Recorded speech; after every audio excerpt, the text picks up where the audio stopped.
الحمد لله نحمده ونستعينه ونستغفره ونؤمن به ونتوكل عليه ونعوذ بالله من شرور أنفسنا ومن سيئات أعمالنا أما بعد فقد قال الله سبحانه وتعالى إنك لعلى خلق عظيم وقال النبي صلى الله عليه وسلم وخالق الناس بخلق حسن او کما قال علیہ الصلاۃ والسلام۔ محترم و معزز حاضرین گرامی، اللہ رب العزت نے ہم سب کو جتنے بھی احکامات دیے ہیں اور جتنی بھی چیزیں شریعت میں اور اسلام میں ہیں وہ کل 5 شعبوں میں اور 5 حصوں کے اندر منقسم ہے، یعنی جس کو ہم کہیں گے اسلام کے کل 5 شعبے ہیں۔ ایمان کا ایک شعبہ اور ایک حصہ ہے عقائد اور ایمانیات، اور ایک ایمان کا اور اسلام کا شعبہ ہے عبادات، جیسے ہم لوگ نماز پڑھتے ہیں، زکوٰۃ ادا کرتے ہیں، روزہ رکھتے ہیں، حج کرتے ہیں، یہ سب عبادات کا حصہ ہے۔ اور اسلام کا ایک بڑا شعبہ ہے اخلاقیات، اور ایک اہم شعبہ ہے معاشرت، اور 5واں شعبہ ہے معاملات۔ تمام شعبے اسلام کے اتنے ہی اہم ہیں، جتنی عبادات اہم ہیں اتنے ہی زیادہ اخلاق اور معاشرت بھی اہم ہے، بلکہ عبادات سے زیادہ اہمیت اسلام میں اخلاقیات اور معاشرت کی ہے۔ معاشرت کا مطلب یہ ہے کہ ہم لوگ جو زندگی گزارتے ہیں تو ایسا تو نہیں ہے کہ ہم لوگ زندگی گزارنے میں تنہا ہیں، اکیلے ہیں۔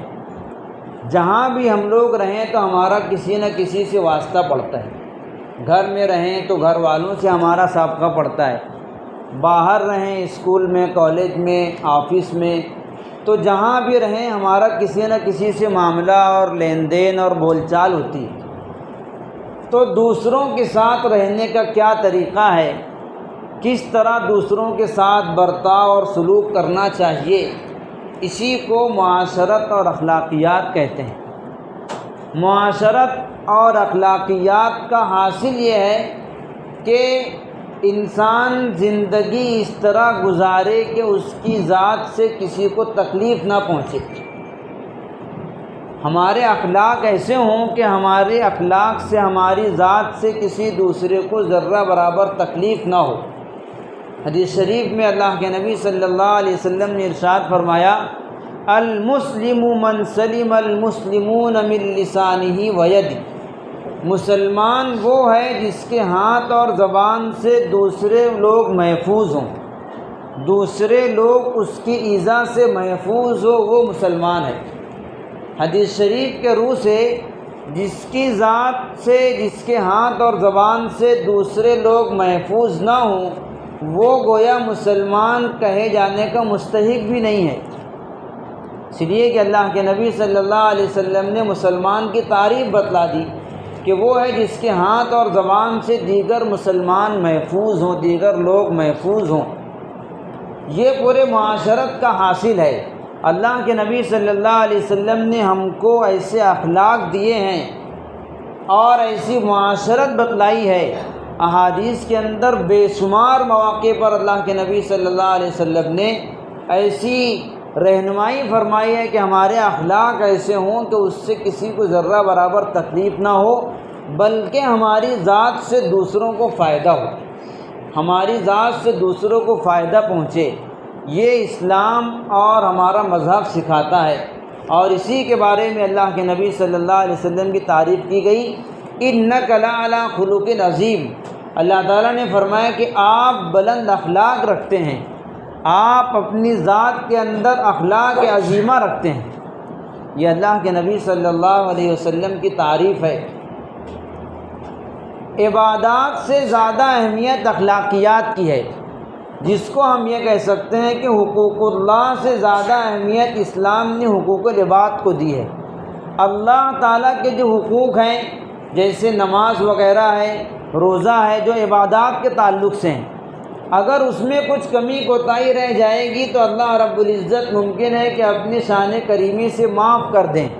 لیکن اگر معاشرت میں، اخلاقیات میں، حقوق العباد میں اگر کوئی کمی اور کوئی کوتاہی رہتی ہے تو اللہ رب العزت اس کو معاف نہیں فرمائیں گے، یہاں تک کہ جس کا حق ہے وہ حق اس کو ادا نہ کر دے، یا پھر صاحب حقوق، صاحب حق اپنے حق کو معاف کر دے۔ عام طور سے ہم لوگ حقوق العباد کو ہلکا سمجھتے ہیں، حقوق العباد کی زیادہ اہمیت ہے، اس لیے کہ اگر ہم نے اس کی ادائیگی میں کوتاہی کی تو وہ معاف نہیں ہوں گے۔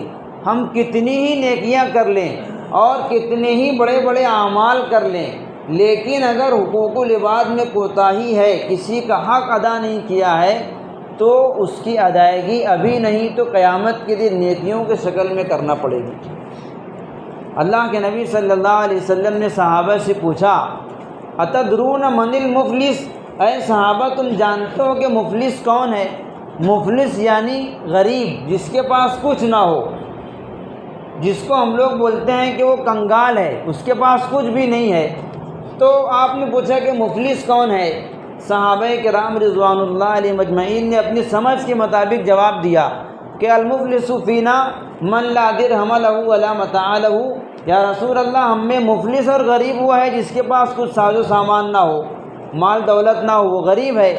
آپ نے فرمایا کہ نہیں، المفلس من امتی، میری امت کا مفلس وہ ہے من یأتی یوم القیامت بصلاۃ وزکوٰۃ وقیام، قیامت کے دن بہت ساری نیکیاں لے کر کے آئے گا، نماز بھی بہت ساری پڑھی ہوگی، روزے رکھے ہوں گے، صدقات دیے ہوں گے، بہت ساری نیکیاں جمع کر کے لائے گا، لیکن اس کا حال یہ ہوگا کہ وقد شتم ھذا واکل مال ھذا وسفک دم ھذا وضرب ھذا، کسی کو گالی دے دی ہوگی، کسی کو تکلیف پہنچا دیا ہوگا، اور کسی کا مال ناحق کھا لیا ہوگا، کسی کو مار دیا ہوگا، یہ اس کے معاملات ہوں گے۔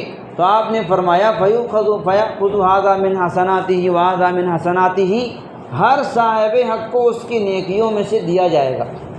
دنیا کے اندر سے اتنی ساری نیکیاں جو بٹور کر کے لے گیا تھا، تو ہر صاحب حق کو اس کی نیکیوں میں سے اللہ رب العزت عطا کریں گے، دیتے رہیں گے، یہاں تک کہ فَإِنْ فَنِيَتْ حَسَنَاتُهُ قَبْلَ أَنْ يُقْتَصَّ مَا عَلَيْهِ مِنَ الْحُقُوقِ، اس پر جتنے حقوق تھے ان کی ادائیگی سے پہلے اس کی نیکیاں بھی ختم ہو جائے گی، نیکیاں سب ختم ہو جائے گی، تو اس کے گناہ لے کر کے اس کے اوپر ڈال دیے جائیں گے، ثم طرح فی النار، اور پھر اس کو جہنم میں ڈال دیا جائے گا، جو دنیا سے بہت ساری نیکیاں لے کر کے گیا تھا، صرف اس وجہ سے کہ اس نے اپنے ذمے بہت سارے حقوق باقی رکھے تھے، لوگوں کے حقوق ادا نہیں کیے تھے۔ اس سے معلوم ہوتا ہے کہ حقوق العباد کی اہمیت بنسبت حقوق اللہ کے زیادہ ہے۔ ہمارے اخلاق اچھے ہوں، ہماری معاشرت اچھی ہو، کہ ہماری ذات سے کسی کو تکلیف نہ پہنچے، ہمارا دوسروں کے ساتھ رہن سہن بول چال اچھا ہو۔ اللہ کے نبی صلی اللہ علیہ وسلم سے کسی نے پوچھا، حضرت ابو ہریرہ رضی اللہ تعالیٰ عنہ کی حدیث ہے، سئل رسول اللہ صلی اللہ علیہ وسلم ان اکثر ما يدخل الناس الجنۃ، آپ سے کسی نے پوچھا کہ یا رسول اللہ سب سے زیادہ جنت میں لوگ کس بنیاد پر داخل ہوں گے؟ ہم لوگ، ہماری آخری کامیابی جنت کا مل جانا ہے اور دوزخ سے بچ جانا ہے، جنت میں داخل کرنے والی سب سے زیادہ کون سی چیز ہے جو لوگوں کو جنت کا مستحق بنائے گی؟ آپ نے فرمایا تقوی اللہ و حسن الخلق، اللہ کا تقوی اور حسن اخلاق۔ حسن اخلاق ایسی چیز ہے جس کی بنیاد پر بہت آسانی سے لوگ جنت کے اندر داخل ہوں گے۔ اور پھر سوال کیا گیا ان اکثر ما يدخل الناس النار، سب سے زیادہ کون سی چیز لوگوں کو جہنم میں داخل کرے گی؟ آپ نے فرمایا الفم والفرج، اس کا منہ اور شرمگاہ۔ کہ آدمی عام طور سے گناہ زبان سے کرتا ہے، شرمگاہ سے کرتا ہے، تو جو ان دونوں چیزوں کی حفاظت کر لے، گویا کہ وہ جنت میں داخل ہو جائے گا، اور اگر ان کا صحیح استعمال نہیں کیا تو اس کی وجہ سے جہنم میں داخل کیا جائے گا۔